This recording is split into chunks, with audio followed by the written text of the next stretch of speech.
like dogs and cats living together. That's hysteria. Wow! Can you dig it?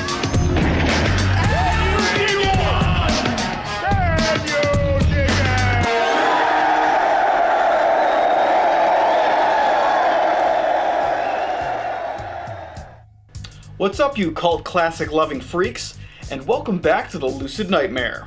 I'm your host as always, Jay Schatzer, and today I have a fun little Spanish horror movie. It is Amando de Osorio's 1974 fantastic third entry in his Blind Dead series.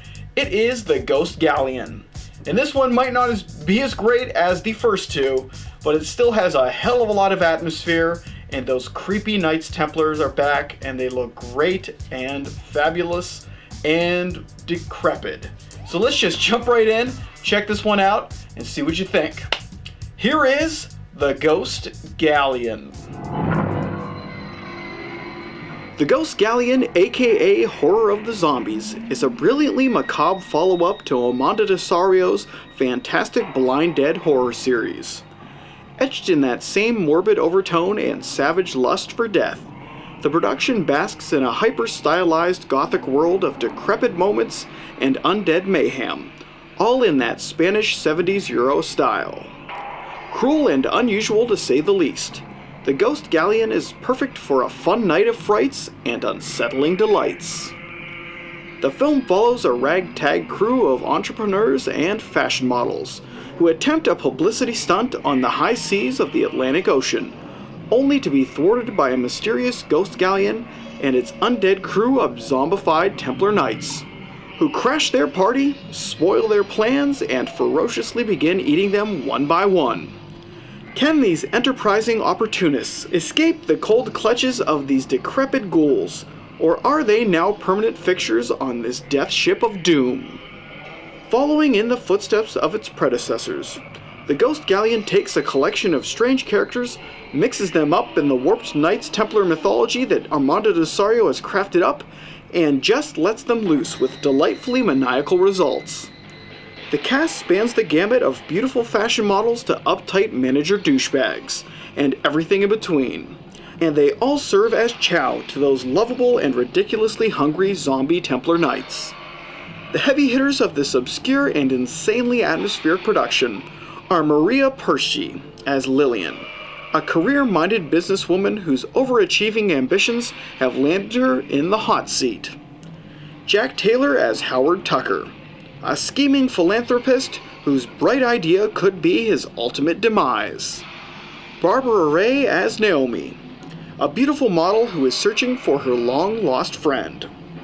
Carlos Lemos as Professor Gruber, a history scholar whose obsession with the Knights Templar may have gone too far this time.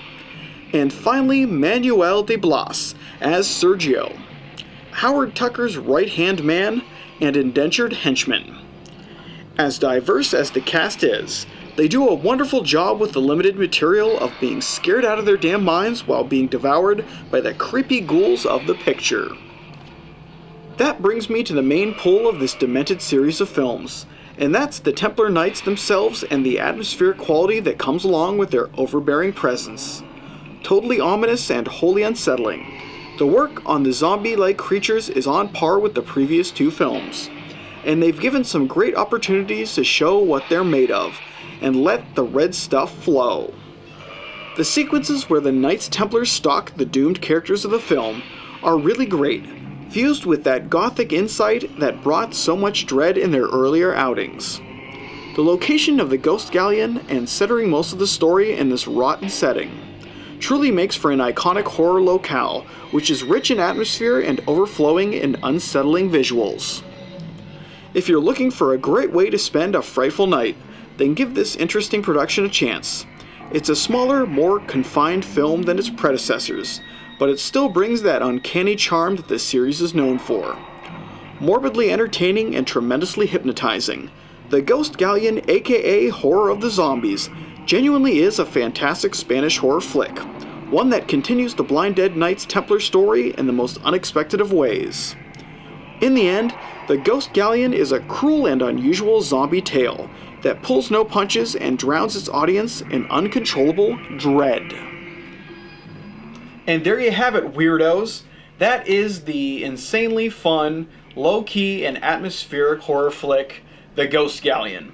The third entry in the Blind Dead series, and in my opinion, it's probably the lowest of the four. But it's still a lot of fun, like I said, really atmospheric, and the location of the Ghost Galleon is just great, like a haunted house story.